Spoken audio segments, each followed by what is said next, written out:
presenter today is Kathleen Sheppard. Kathleen's a bright, energetic leader in our community who many of you will already know. She has been Executive Director of Environment Lethbridge since 2015.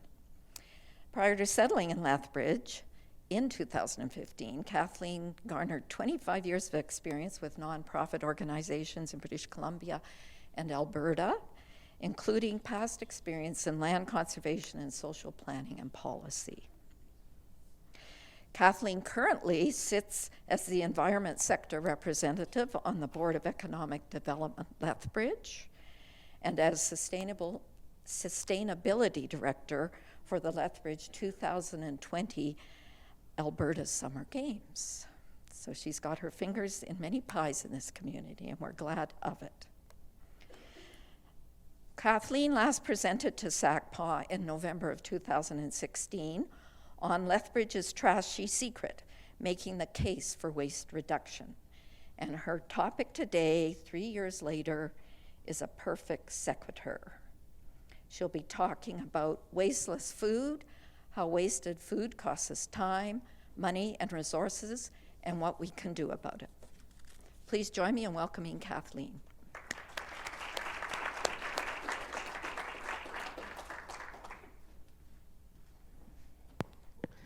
Thank you, Cheryl, and thanks to all of you who made it out on this not very pleasant day, so I appreciate your courage in coming here today.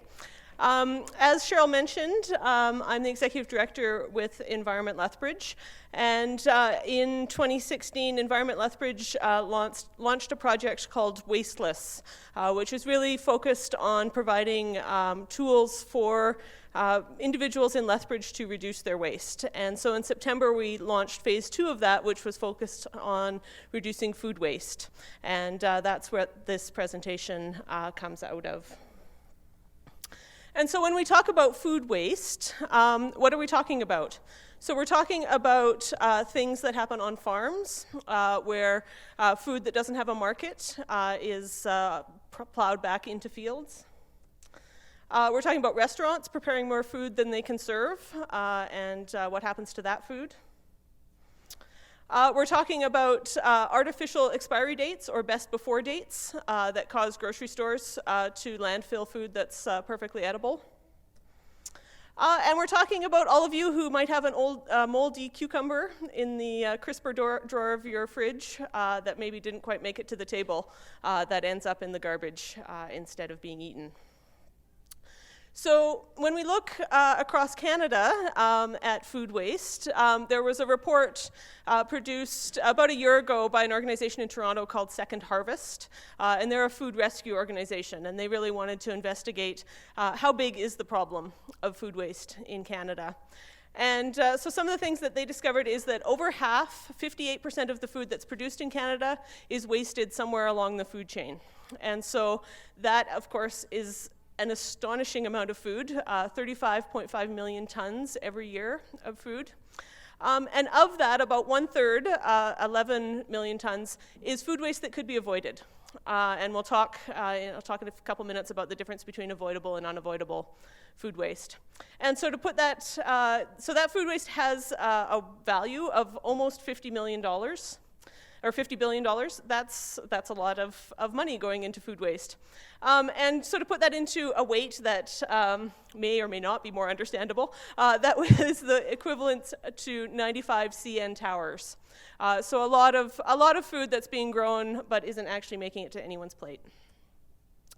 And just to kind of quantify that a little bit further in terms of what gets wasted every day, so we're looking at almost 500,000 heads of lettuce, 1.2 million tomatoes, 2.4 million potatoes, 750,000 loaves of bread, 1.2 million apples, 500,000 bananas, 1 million cups of milk, and almost 500,000 eggs. And so you sort of start to visualize this mound of food that we have available to us that we're not eating. So when we talk about food waste, we kind of break it into two categories, avoidable and unavoidable. And avoidable food waste is the food waste that we're most concerned about. Avoidable food waste is food that is edible but is still ending up in the garbage. And so that includes leftovers, it includes the cucumber in the bottom of your fridge, those kind of things. Unavoidable food waste is sort of food waste byproducts, if you will. It's eggshells, it's bones out of meat, it's some of these other things that we aren't necessarily going to eat, but are still organic material that probably ends up in the landfill or somewhere else. So when we start to break that down, what it looks like is we have 32% of the food waste that exists is avoidable and could be recovered and eaten at some point along the way. And so that breaks out into different aspects of the food chain. And one of the things I'll talk about a little bit later is there's sort of this, I think a lot of people have a belief that it's not happening in people's homes as much as it's happening in other places. But households are the second biggest contributor to food waste at 21%. Manufacturing is the largest, then followed by hotels, restaurants, and institutions. Institutions includes things like hospitals. Retail, production, and then distribution is at the bottom with 5%. And so why should we care about food waste? There's kind of three main reasons. The first one, and perhaps the one that Environment Lethbridge is the most concerned about, is that food waste has an environmental impact. And one of the things that happens when our food waste goes into the landfill is it decomposes without oxygen, and that releases methane. And methane is a very potent greenhouse gas. It's somewhere between 25 to 86 times more potent than carbon dioxide. So removing food waste from the landfill has a very positive impact when it comes to climate change. And estimates are that food waste is generating over 22 million tons of avoidable CO2 in Canada every year. And when we look at the food industry, we hear a lot about carbon footprints from different aspects of the food industry. Beef producers in particular come up quite often. But 60% of the food industry's carbon footprint comes from food waste. So it's a big problem in this regard. And the other side of this is water. Growing food, growing vegetables takes a lot of water. And if we're not eating that food, we're basically wasting that water on food that's going into the landfill. So in Canada, the estimate there is that 11 million tons of water are wasted every year just through food waste. The second reason we care about food waste is perhaps the one that people think of the most often. We have hungry people in our community, we have hungry people in communities across the country who aren't getting enough to eat, and yet we have this surplus of food that is going into the landfill. And so just looking at the amount of food we waste every year would feed every person in Canada for 5 months. So that is not an insignificant amount of food. And the final piece is about money. And so the cost of food waste throughout the food chain is equivalent to over $1,700 per household per year. And so that you see that not just in the food that you buy that you then don't eat, but you also see that in the increase in food prices that occur because more food is being produced than is actually being eaten. So what does this look like in the production chain? So hope you can read those little labels underneath there. Basically, there's 5 components to the production chain. Fruit is produced, grown. Then there's handling and storage after it's harvested, processing and manufacturing, distribution, retail, and including hotels, restaurants, and institutions, and finally household consumption. And so when we sort of look at this, there's a little bit of a difference between food loss, which happens at the beginning of the food chain, and food waste, which is more of a deliberate discarding act that happens in the final 2 stages of the food chain. For the purposes of what I'm presenting here today, I'm just using the term food waste as kind of a blanket term, but in the food world, there is a bit of a difference. So food production. Why do we waste food on farm? Why does food get wasted there? One of the big things is aesthetic criteria. Farmers, particularly when it comes to things like produce, are given criteria about what the food they grow has to look like in order to make it to market. And in some cases, those are extremely strict controls about, we've heard stories about curves on bananas have to be a certain style and things like that. But it's also about sizing for sorting equipment and things like this. And so a lot of that stuff doesn't even make it off the farm because the farmers sort it out before it even gets that far. One of the others is around crop demand and inaccurate forecasts. So farmers will plant a crop presumably in the spring. By the time it goes to market, there may not be a demand for tomatoes or what have you in the same way. Prices can also change throughout the season, and so if the price that the farmer receives is less than it costs to produce the product, it's not going to be viable for them to take it to market. There can also be misalignment between the crop variety and the market. And so the best example of this is certain types of tomatoes are used for tomato paste as opposed to the ones that make it on your plate. If that doesn't align with the market, those crops will be lost. And then we get into things where a lot of the harvesting of these products, I think of fruit harvesting in the Okanagan, for example, is done by temporary and seasonal workers who are coming into Canada to do that work. And if those regulations change, that reduces the labor pool that's available to harvest those crops and may result in crops not going to market. The second piece is the processing and manufacturing, and I've sort of combined these in terms of where the loss happens. But we're looking at about 20% of food waste occurring in the processing side and another 23% on the manufacturing side. And again, everything gets graded as it goes into the manufacturer, and they reject the items they don't want, whether they're too small or they're not ripe enough or what have you. And there often aren't secondary markets for those foods. So once it gets rejected, it's pretty much wasted. Again, inaccurate forecasting, trying to predict consumer trends on these things can be tricky. There can be inefficiencies in the processes. So, your machinery breaks down and you lose a batch of something, or you have new workers who aren't trained properly and things get lost in the process that way. Date coding is a big deal, and I'll talk about that a little bit in the household section as well. But manufacturers put dates on their products for when they are basically the most fresh, and they're very conservative about those dates. But at various points in the chain, if that date is approaching or if that date has passed, those products will get pulled and that food will be lost. And the final piece is around packaging, and this is where we see some tension between the waste discussions around things like reducing plastic and the food waste discussion. And we have things like you go to the grocery store and your cucumbers are wrapped in plastic.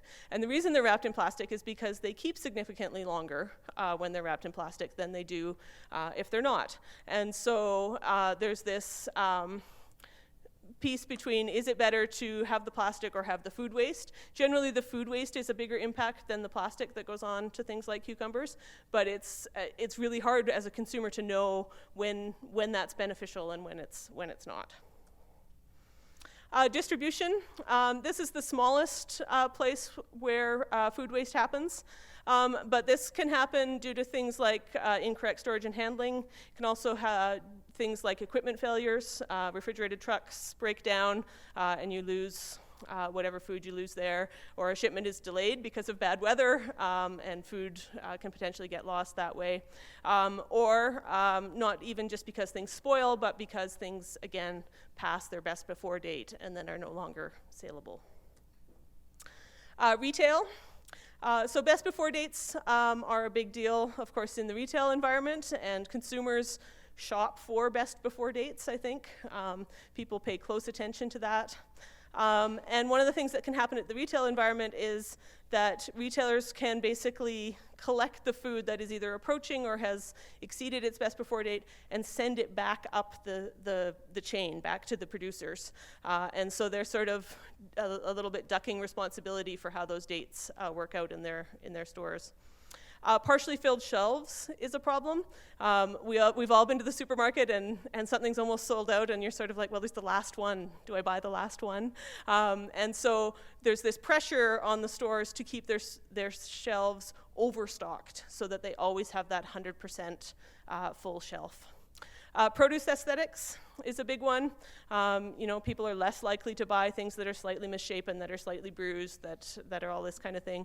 And a cascading effect on this is that people will pick through and then damage produce that's perfectly good, looking for that perfect peach or whatever you have. And again, excess stock is a big deal at the retail environment.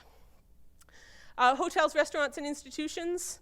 This is where we see things like plate waste, prep waste in the kitchen, and then menu design. Particularly this goes to institutions where you may not have a choice of meals in the hospital. And so a lot of food goes uneaten because people are just given meals without any consideration of what they actually want to eat. And then in the household. And so here we have things like throwing out leftovers, which is a big culprit. Discarding food because it's past its best before date without actually checking to see if that food is still good. And then just purchasing too much food and not being able to eat everything that's filled your fridge. So when we look at household food waste, this is kind of how it breaks down to. These are the things that are most often thrown away in households. So vegetables are the big culprit. That probably doesn't surprise anybody. I think anybody sort of thinks of the cucumber or the lettuce or what have you. And fruit is right behind that. A lot of people are surprised by leftovers being such a big component. And then things like baking, dairy and eggs, meat have a lesser overall percentage, but some of those things have a higher footprint in terms of the resources that go into them. So even though the number of items being discarded is not as high, their impact can be just as high. And just for other, that includes things like flour and cooking oil and sort of those sorts of materials in the household. So what does that look like in Lethbridge? So it's really hard to get specific food waste numbers in Lethbridge. The staff at the city do a great job of tracking waste, but they don't break it down quite that finely. But we do know that now that curbside recycling has come in, about 57% of the waste stream is organic material. So that includes both yard and lawn waste and food waste that is going into our waste stream. And sort of on the other side of it, on the food security side, we have almost 15% of University of Lethbridge students saying that they have gone an entire day without food. And so we know we have food security problems within various populations in our community, and yet we have food that is going into the landfill. So when it comes to reducing food waste, we kind of look at a hierarchy. And the number one thing we want to do is we want to reduce the overall amount of food waste. That's the best thing we can do is we can buy less food, we can eat the food that we do buy. The second thing we want to do is we want to feed food to people. This should sort of be the logical first step after we've reduced our waste. Following that, we want to feed livestock and animals. Then we want to look at things like renewable energy and compost. Because taking resources like water, using them to grow food, and then taking that and turning it into compost and energy is not an efficient use of overall resources. And then obviously the last worst option is to simply dispose of food waste and have it go into our landfill. So what are some things that are happening locally? And I just pulled just a handful of examples to look at. One of the ones is LA Chefs, which is the local catering company. And they make an effort to donate all their excess food and their leftovers to Streets Alive. So I don't know how complicated this is for them. They're a little bit different than a restaurant in that they probably don't have a daily food waste stream, but they've sort of made this extra effort to make sure that their food is going to feed people in our community. The second one I want to talk about is the CoOp Community Kitchen, and this is a little bit different.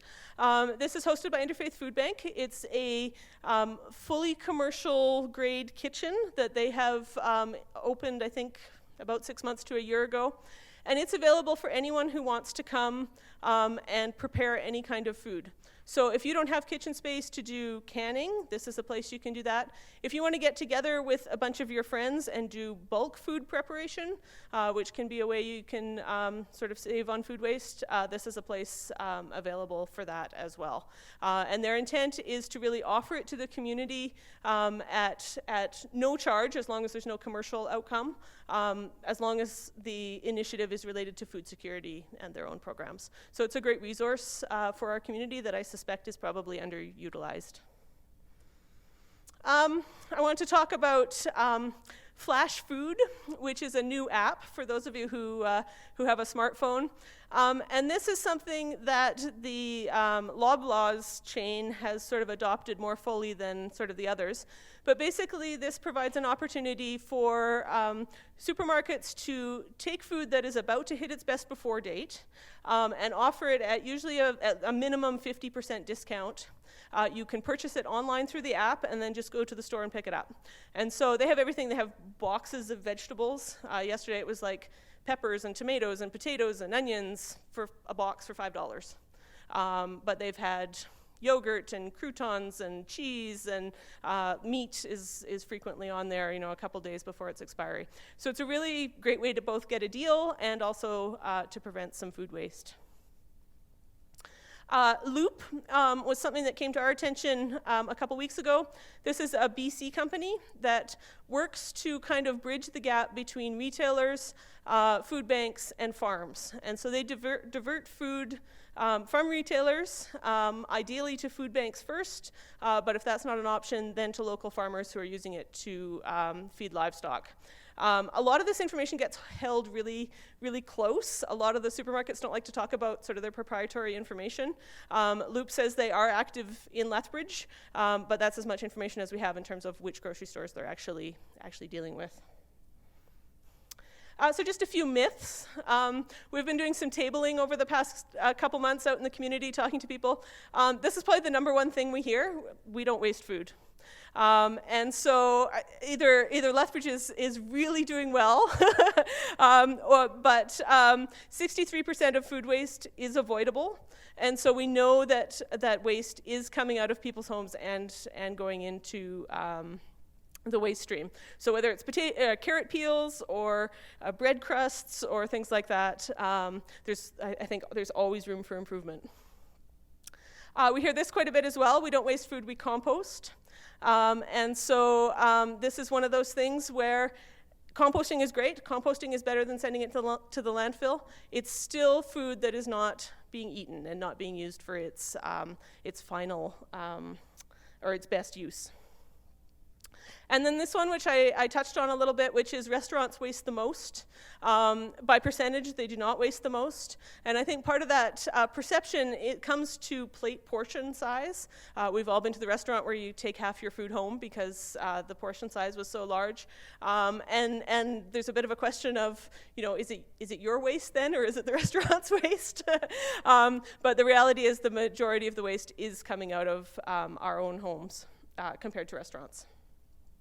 So I just want to talk about best before dates. Best before dates are not expiry dates, except for baby formula and meal replacements. Best before dates are the manufacturer saying, it tastes fantastic up until this date. After that, we have no promises about how it will taste. And so I think it's really important to treat best before dates with some healthy skepticism. Use your senses about how good something is and go from there. Another thing you can do is audit your food waste. Track what you're wasting over a week or so. Record things before they go into the garbage to get a sense of what types of food you are wasting in your home. And the final piece is just to put a shout out to our new website that Environment Lethbridge has developed, which is wasteless.ca/food. Will take you to a myriad of tips about how you can plan, shop, cook, and store in ways that will help you reduce your food waste in your home. So just a quick summary. Food waste contributes both to carbon emissions and wastewater. The average cost per household is over $1,700 per year. And we see food waste throughout the production chain, from food on the farm right through to when it comes into our homes. Knowing about best before dates and auditing your food waste can help you reduce food waste. And you can visit wasteless.ca for more information. Thank you very much.